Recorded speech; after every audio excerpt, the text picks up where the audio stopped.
Hey guys, আসসালামু আলাইকুম। সম্মানিত ভাই এবং বোনেরা, বাবারা, কাকারা, আন্টিরা, আপনারা কেমন আছেন? আশা করি ভালো আছেন।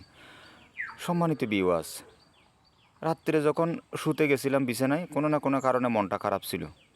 সকালে যখন ঘুম থেকে জেগে বাগানটা একটু পরিদর্শন করলাম, হঠাৎ করে একটা, আসলে গাছ বললে ভুল হবে, সারার কাছে গেলাম, তখন মনটা ভালো হয়ে গেল।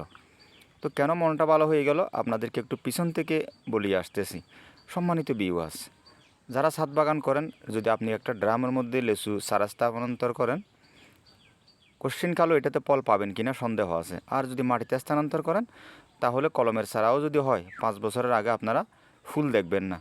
আর যখন গাছটা মেচুর হয়ে যাবে, তখন দেখবেন যে হঠাৎ করে 1 বছর আপনার ফুল আসছে, আবার হঠাৎ করে 2 বছর আসলো না, আবার হঠাৎ করে ধারাবাহিকভাবে হয়তো কাকতালীয়ভাবে 2বার আসলো, হঠাৎ করে আবার 3 বছর 4 বছর আসলো না। আবার যখন ফুল আসে, ফুলগুলো থেকে কিন্তু ফলে পরিণত হওয়াটা অনেক কষ্টসাধ্য যদি কুয়াশা থাকে। কিন্তু এটা হচ্ছে, এই যে আপনারা ফুলগুলো দেখতেছেন, এই ফুল দেখার কারণে আমার মনটা ভালো হয়ে গেছে।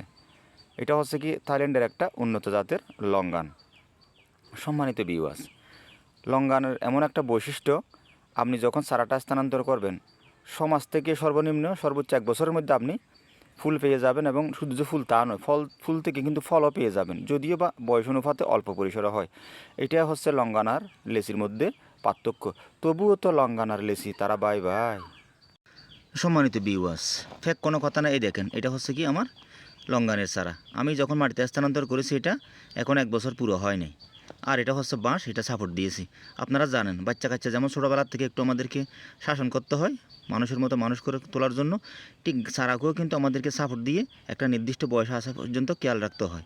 তাহলে কিন্তু আমার ওই চারাটা একসময় হৃষ্টপুষ্ট সুন্দর একটা গাছে পরিণত হয়। এটাই হচ্ছে কি সাপোর্ট দেওয়ার একটা বৈশিষ্ট্য এবং ভালো দিক।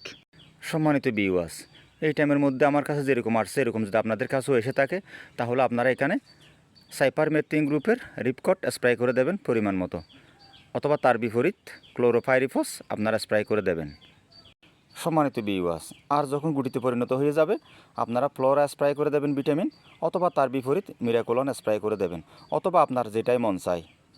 সম্মানিত ভিউয়ার্স, এখানে আরেকটা গুরুত্বপূর্ণ কথা না বললে নয়, আপনার গাছটা যতদিন পর্যন্ত 3 বছর প্লাস বয়স না হবে, আপনার রাসায়নিক সার ইউজ করবেন না। পর্যাপ্ত পরিমাণে বিভিন্ন ধরনের জৈব ফার্টিলাইজার ইউজ করবেন, তাহলে আপনার চারাটা মরার আর ঝুঁকি থাকলো না, গাছটা গাছে পরিণত হয়ে যাওয়ার একটা সম্ভাবনা থেকেই যাবে, আর কোনো সমস্যা হবে না। সম্মানিত ভিউয়ার্স, গাছকে বেশি বেশি যত্ন করুন। মনে রাখবেন, গাছ মানুষের পরম বন্ধু, গাছ কখনো বেইমানি করে না। আপনার সন্তানাদি একটা নির্দিষ্ট সময়ের পর বেইমানি করার সম্ভাবনা থাকতেও পারে। আজকে এতটুকু পর্যন্ত। ভিডিওটা ভালো লাগলে সাবস্ক্রাইব করে দেবেন। আসসালামু আলাইকুম।